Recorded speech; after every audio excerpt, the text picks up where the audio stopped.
2022년 9월 미술계에 한 가지 큰 파장이 일어납니다. 바로 이 그림 때문인데요. 콜로라도 주립 박람회에 출품되어 대상을 받은 이 그림. 얼핏 보기엔 아무런 문제도 없어 보이지만 이 그림은 사람이 아닌 미드전이라고 이름을 가진 이미지 생성 AI가 그린 그림입니다. 오늘은 이런 그림을 만들어낼 수 있는 미드저니에 대한 사용법과 특징에 대해서 알아보는 시간을 가지겠습니다. 안녕하세요 여러분, 프롬프트 크리에이터입니다. 구독과 좋아요는 영상 제작에 큰 힘이 됩니다.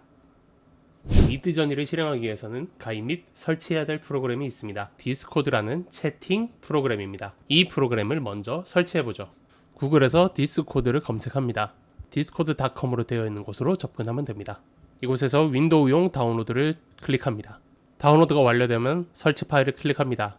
그러면 알아서 설치가 진행되고 다음과 같은 화면이 출력이 될 겁니다. 저는 기존 계정이 있지만 기존 계정이 없는 분들에게는 계정 가입하기를 클릭하시면 됩니다.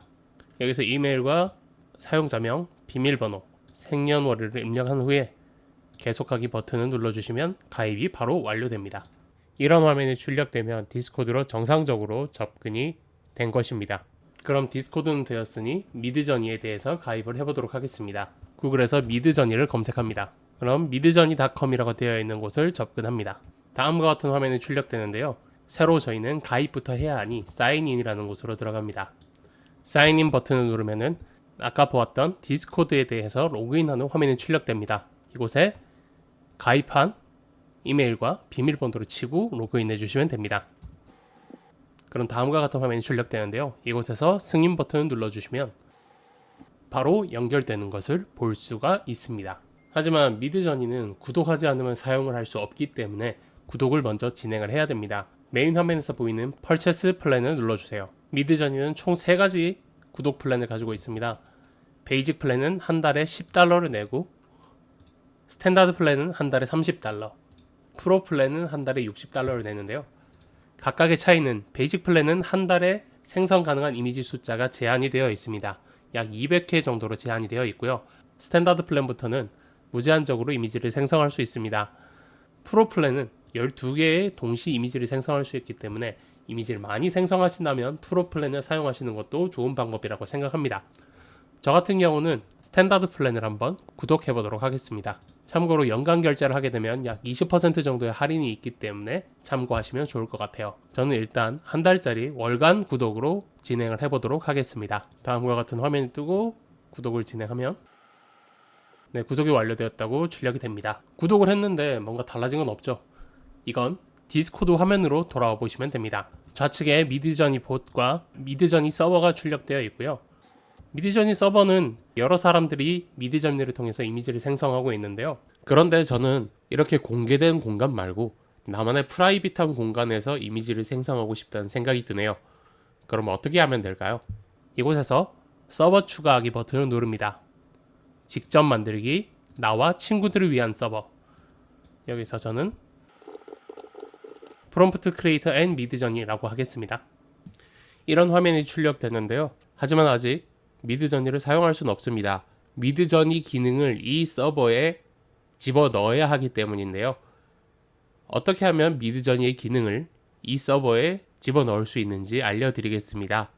미드저니 초기 화면으로 돌아옵니다. 그리고 아까 보여드렸던 미드저니 봇을 우클릭합니다. 그리고 프로필을 누른 다음에 서버의 추가 버튼을 누릅니다.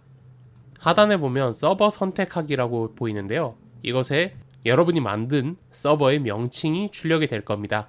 저 같은 경우는 프롬프트 크리에이터 앤 미드저니 라고 하는 서버가 있는데 이것을 클릭하고 계속하기 버튼을 누릅니다.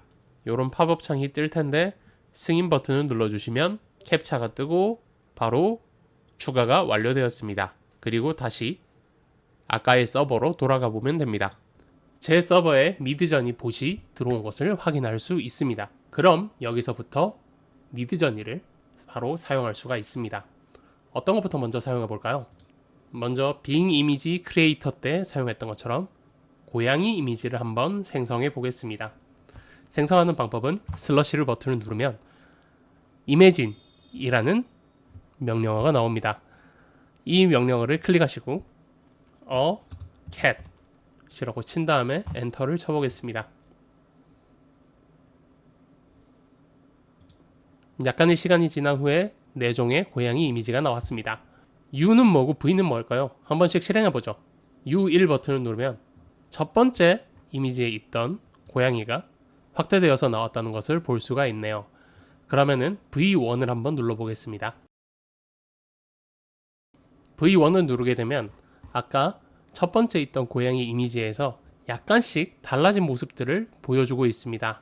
U 같은 경우는 고화질로 만들어 달라는 명령어가 되고, V 같은 경우에는 내가 원하는 이미지의 방향성을 설정하고 바리에이션을 더 만들어 달라는 의미로 사용됩니다. 옆에 있는 이 아이콘은 재생성 버튼입니다. 4종의 이미지 중에서 마음에 드는 게 없다면 이 버튼을 눌러서 다시 한번 이미지를 생성해 달라고 하는 거죠. 네, 재생성 버튼을 누르게 되면 이런 식의 새로운 이미지의 고양이를 그려주기도 합니다. 빙 이미지 크리에이터 영상을 만들 때 가장 많이 질문해 주시던 게 정사각형의 이미지만 출력할 수 있느냐라고 많이 여쭤보시더라고요. 아쉽게도 빙 이미지 크리에이터는 아직까지 정사각형 이미지밖에 출력이 안 되지만, 미드저니 같은 경우는 이미지의 가로 세로 비율을 조절할 수가 있습니다. 어떻게 가로 세로 비율을 변경할 수 있을지 한번 보여드리죠. 슬러시 누르고 이미진 cat을 동일하게 치겠습니다. 그리고 마이너스 2개 AR 띄우고 1대2 비율로 생성을 해보겠습니다. 네, 이렇게 1대2 비율의 이미지를 생성해 주는 걸 볼 수 있습니다. 다른 비율로도 한번 생성을 해볼까요? 동일하게 cat 그리고 16대9 비율로 한번 생성을 해보겠습니다. 네, 이번에는 16대9 비율의 이미지를 생성해 주는 것을 볼 수가 있습니다. 이런 식으로 미드저니 같은 경우에는 이미지의 비율을 조절해서 생성을 가능하기도 합니다. 그럼 조금 더 복합적인 이미지를 한번 생성해 보죠. 저는 중세시대 갑옷을 입고 있는 고양이를 한번 그려달라고 해보겠습니다. 디벨 번역기에서 중세 갑옷을 입고 있는 고양이를 검색해가지고 복사 미드저니에 들어와서 바로 명령어를 입력해 봤습니다. 네, 이렇게 중세 갑옷을 입고 있는 고양이를 출력해 주고 있습니다. 굉장히 디테일한 문양들까지 잘 뽑아준 갑옷들이 있는데요. 이렇게 되면 약간 갑옷 속에 쏙 들어간 고양이 같은 느낌이라서 전신샷으로 한번 출력해 달라고 해보겠습니다. 전신샷을 뽑아내는 방법은 똑같이 이미진을 하시고 위에 썼던 거 그대로 cat in medieval armor라고 합니다. 그리고 콤마 하신 후에 풀샷이라고 한 다음에 아까처럼 AR 1대2로 출력을 해달라고 해보겠습니다. 이런 세로로 길쭉하게 풀샷이 찍힌 고양이 이미지가 나오지 않을까라고 상상하고 실행을 해보는 겁니다. 네, 이미지를 생성해 줬는데요. 갑옷을 입은 고양이 이미지가 출력이 되었습니다. 이런 식으로 내가 원하는 형태로 디테일하게 하나씩 찾아 들어갈 수 있는 거죠. 이렇게 생성한 미드저니의 그림을 상업적으로 이용할 수 있을지 궁금하실 겁니다. 미드저니의 경우 유료 사용을 하신다면 상업적인 이용이 가능하다고 명시가 되어 있습니다. 그러면 마음대로 이용을 해도 되겠네요. 네, 사용을 해도 됩니다만 아직까지 회색지대에 있다고 할 수 있습니다. 상업적인 이용은 가능하지만 저작권에 대해서 법적인 기준이 아직까지 정확하지 않기 때문이죠. 이 내용에 대해서는 저보다 더 전문적인 분들의 자료를 사용하는 것이 좋을 것 같아서 허락을 구했습니다. 지금 보시는 내용은 법무법인 화우에서 정리한 AI에 관련된 뉴스레터인데요. 현재 AI에 대해서 가장 빠르게 발전하고 있는 미국의 AI 규제 동향 및 시사점을 정리한 내용입니다. 여러 가지 내용들이 있지만 안에 있는 내용들은 미국의 여러 주에서 AI로 생성한 창작물들에 대해서 논의되고 있는 내용들입니다. 이 뉴스레터의 전반적인 내용을 요약하면 다음 두 가지로 요약할 수 있습니다. 첫 번째로 AI가 생성한 것을 저작물로 인정을 할 수 있는지, 두 번째는 AI 학습을 위해 사용된 데이터가 저작권에 침해가 있는지를 확인해야 한다는 거죠. 첫 번째인 AI가 생성한 작품을 저작물로 인정이 가능한지에 대해서 내용을 살펴보면 미 저작권청의 경우에는 오로지 AI에 의해서만 창작되었다고 주장되는 저작물에 대해서는 등록을 허용하지 않을 것이라고 밝힌 바가 있습니다. AI만으로 생성한 지적 재산권에 대해서는 인정하지 않겠다는 방향을 가지고 있다고 볼 수 있겠네요.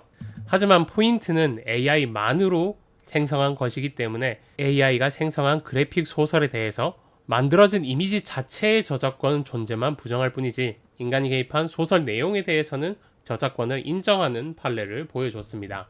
또한 제가 상업적으로 이미지를 사용하고 있지만 다른 사람이 제가 사용하고 있는 AI 이미지를 가져간다 해도 저작권이 없기 때문에 보호를 받을 수 없다는 문제도 있습니다. 이건 전부 법적인 기준이 없어서 발생하는 문제들이죠. 그리고 두 번째인 AI 학습에 대한 데이터 저작권 침해. 이 부분은 쉽게 예를 한번 들어보겠습니다. 침착맨 작가님의 그림 이말년 시리즈에 대해서 아시는 분들도 많으시죠?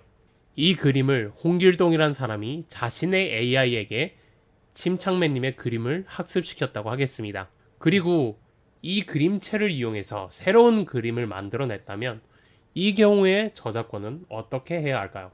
그림체를 가지고 있는 원 저작자에게 저작권을 줄 수도 있겠지만 한 스텝만 더 나아가 보면 좀 복잡해지기 시작합니다. 이 그림은 주호민 작가님의 신과 함께라는 그림입니다. 아까의 그 홍길동이란 사람이 자신의 AI에게 침착맨님의 그림과 주호민님의 그림체를 함께 학습해서 둘 다 적용되어 있는 상태로 새로운 그림을 생성했다고 해보겠습니다. 각각의 그림체의 저작자분들에게 드려야 할까요? 만약에 더 다양한 작가님들의 데이터를 학습하면요. 여러 개를 섞어서 새로운 그림체를 만들어냈다고도 볼 수 있는데 이 경우에는 어떻게 판단을 해야 할까요? 이처럼 생성 AI의 대두로 인해서 새로운 AI 윤리에 대한 법적 이슈들이 생기고 있습니다. 사실 이런 이슈에 대해서 저 또한 어떻게 해야 할지 참 어렵고도 조심스러운 내용 중 하나입니다. 분명히 편리하고 좋아졌지만 누군가의 권리를 침해할 수도 있는 부분이기 때문이고 세부적인 내용에 따라서 달라질 수 있는 부분들이기 때문에 저 또한 제대로 알고 있다거나 할 수 있을까 싶은 내용이기 때문이죠. 만약에 AI에 대한 법적인 조언이나 직접적인 도움이 필요하신 분들이라면 뉴스레터 자료 사용을 허가해 주신 화우 또는 TMT 팀으로 문의를 해보시면 좋을 것 같습니다. 연락처는 더보기란에 남겨드리도록 하겠습니다. 오늘은 미드저니의 사용법과 AI로 생성한 이미지들의 법적인 내용들까지 간략하게 다뤄봤습니다. 오늘 드린 설명은 여기까지입니다. 긴 시간 함께 해주셔서 감사합니다.